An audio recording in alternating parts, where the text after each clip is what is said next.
Stell dir vor, du hast plötzlich eine große Summe Geld auf dem Konto. Vielleicht durch eine Erbschaft, eine Abfindung, den Verkauf einer Immobilie oder weil du über Jahre hinweg einfach gut gespart hast. Jetzt stehst du vor der großen Frage: Soll ich das Geld auf einmal investieren oder lieber Schritt für Schritt über einen Sparplan anlegen? Diese Entscheidung klingt erstmal simpel, aber sie kann über Zehntausende Euro Unterschied entscheiden, je nachdem welchen Weg du wählst.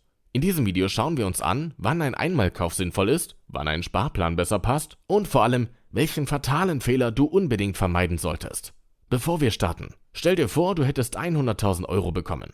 Was wäre dein erster Impuls? Sofort investieren oder lieber vorsichtig in Raten? Schreib's mal spontan in die Kommentare, bevor du weiterschaust.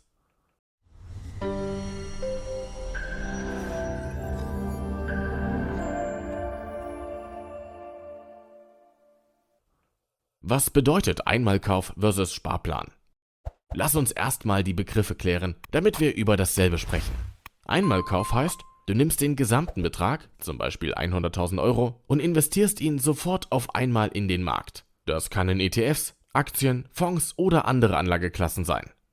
Sparplan bedeutet, du teilst den Betrag auf, sagen wir über 12 oder 24 Monate, und investierst jeden Monat einen Teilbetrag, also zum Beispiel 4.000 Euro monatlich. Beide Varianten haben das gleiche Ziel: langfristig Vermögen aufbauen. Aber der Weg dahin ist psychologisch und mathematisch unterschiedlich. Was die Studien sagen: Der Einmalkauf gewinnt. Meistens. Zahlreiche Studien, unter anderem von Vanguard, Morningstar und der FINRA, haben den Unterschied untersucht. Das Ergebnis ist erstaunlich eindeutig. In etwa 2/3 bis 3/4 aller Fälle schneidet der Einmalkauf besser ab als der Sparplan. Warum? Ganz einfach. Die Börse steigt langfristig. Wenn du also dein Geld sofort investierst, profitiert es sofort vom Zinseszinseffekt und den Marktsteigerungen. Jeder Tag, an dem dein Geld noch auf dem Konto liegt, ist ein Tag, an dem es nicht für dich arbeitet. Beispielrechnung Einmalkauf versus Sparplan. Nehmen wir ein realistisches Beispiel mit dem MSCI World Index, der in den letzten Jahrzehnten im Durchschnitt rund 7% Rendite pro Jahr gebracht hat. In der Tabelle siehst du, je länger du das Geld draußen lässt, desto weniger profitiert es vom Zinseszinseffekt. Der Unterschied von einem, 2 oder 3 Jahren Sparplan kann dich auf 20 Jahre gerechnet 10.000 Euro kosten, ohne dass du etwas falsch machst. Das ist der Preis für das Sicherheitsgefühl, nicht zum falschen Zeitpunkt einzusteigen. Und dieses Sicherheitsgefühl ist teuer erkauft. Warum trotzdem so viele den Sparplan bevorzugen? Jetzt fragst du dich vielleicht, wenn der Einmalkauf besser ist, warum macht das dann nicht jeder so? Die Antwort liegt nicht in der Mathematik, sondern in der Psychologie. Wenn du 100.000 Euro auf einmal investierst und der Markt kurz danach 20% fällt, dann siehst du plötzlich 20.000 Euro Verlust auf dem Bildschirm. Das fühlt sich brutal an, auch wenn du weißt, dass es langfristig egal ist. Der Sparplan dagegen verteilt dein Risiko über die Zeit. Wenn die Kurse am Anfang fallen, kaufst du später günstig nach. Das ist der sogenannte Cost-Average-Effekt. Du bekommst im Schnitt mehr Anteile, wenn die Kurse zwischenzeitlich schwanken. Das beruhigt die Nerven, auch wenn du dadurch statistisch etwas Rendite liegen lässt. Psychologisch gesehen ist der Sparplan also ein Sicherheitsgurt gegen deine eigenen Emotionen. Der wahre Fehler, den du vermeiden musst. Und hier kommt der entscheidende Punkt. Egal, ob du dich für Einmalkauf oder Sparplan entscheidest, der größte Fehler ist, nichts zu tun. Viele zögern, weil sie den perfekten Einstiegszeitpunkt suchen. Sie warten, bis der Crash vorbei ist oder der Markt wieder günstiger aussieht. Studien zeigen, wer zu lange wartet, verpasst die besten Tage an der Börse. Und das ruiniert die Rendite. Das Diagramm zeigt eine Analyse vom JP Morgan Asset Management. Wenn du in den letzten 20 Jahren im S&P 500 investiert warst, aber nur die 20 besten Tage verpasst hast, ist deine durchschnittliche Rendite von 10,5% um knapp 2/3 auf 3,6% gesunken. Nur 20 Tage. Und das, weil du vielleicht auf den richtigen Moment gewartet hast. Deshalb gilt, lieber heute investieren, egal ob auf einmal oder schrittweise, als gar nicht. Wann der Einmalkauf sinnvoller ist. Okay, schauen wir uns jetzt an, wann du dich für den Einmalkauf entscheiden solltest. Erstens, du hast eine hohe Risikotoleranz. Wenn du Marktschwankungen aushältst und nicht in Panik verkaufst, ist der Einmalkauf statistisch gesehen dein Freund. Zweitens, du investierst langfristig, mindestens 10 Jahre oder mehr. Je länger dein Anlagehorizont, desto unwichtiger sind kurzfristige Schwankungen. Drittens, du hast schon Erfahrung mit Investments. Wer schon mal einen Crash erlebt hat und weiß, dass Märkte sich erholen, kann rationaler handeln. Und viertens, dein Geld liegt derzeit ungenutzt herum.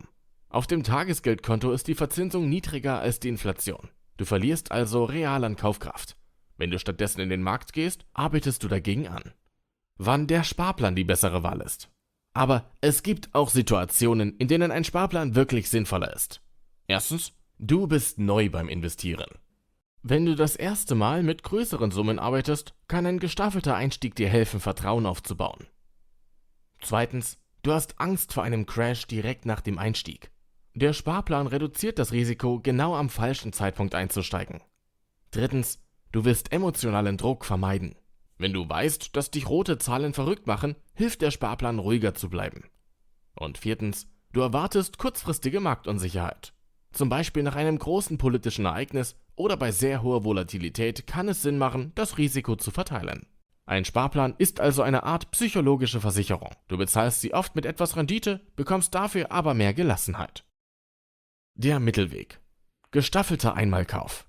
Zwischen alles auf einmal und Stück für Stück über Jahre gibt es auch Zwischenlösungen. Zum Beispiel, du teilst den Betrag in 4 oder 6 Tranchen und investierst über ein halbes Jahr.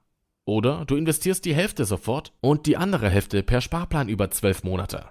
Das ist ein guter Kompromiss, wenn du dich mit einem vollen Einmalkauf unwohl fühlst, aber auch keine Lust hast, Rendite liegen zu lassen. So kombinierst du Rationalität mit Psychologie. Und das ist in der Praxis oft der beste Weg. Emotionen. Warum Geld nie rein rational ist. Selbst die besten Renditeberechnungen helfen nichts, wenn du nachts nicht schlafen kannst, weil du Angst vor Verlusten hast. Geld ist emotional. Und wenn du bei jedem Marktcrash panisch verkaufst, bringt dir selbst die beste Strategie nichts. Deshalb gilt, wähle die Variante, mit der du dich langfristig wohlfühlst. Nicht nur die, die auf dem Papier besser aussieht. Wenn du weißt, dass du mit einem Sparplan ruhiger bleibst und nicht bei jeder Kursschwankung nervös wirst, dann ist das die richtige Wahl für dich. Denn das wichtigste Ziel ist nicht, die maximale Rendite zu holen, sondern dass du überhaupt investiert bleibst. Praktische Tipps für die Umsetzung. Wenn du dich entschieden hast, hier ein paar praktische Hinweise. Erstens, automatisiere dein Investment. Ob Einmalkauf oder Sparplan. Stell sicher, dass alles extrem einfach und im Fall vom Sparplan automatisch läuft. So umgehst du emotionale Hürden. Zweitens, wähle ein breit gestreutes Investment. Ein ETF auf den MSCI World, All Country World oder FTSE All World ist für viele ein solider Start. Drittens, lege klare Regeln fest. Zum Beispiel, ich verkaufe nie aus Panik oder ich investiere monatlich, egal was passiert. Diese Regeln schützen dich vor spontanen Fehlentscheidungen. Viertens, plane deinen Anlagehorizont. Wenn du das Geld in den nächsten 3 Jahren brauchst, ist der Aktienmarkt nicht der richtige Ort.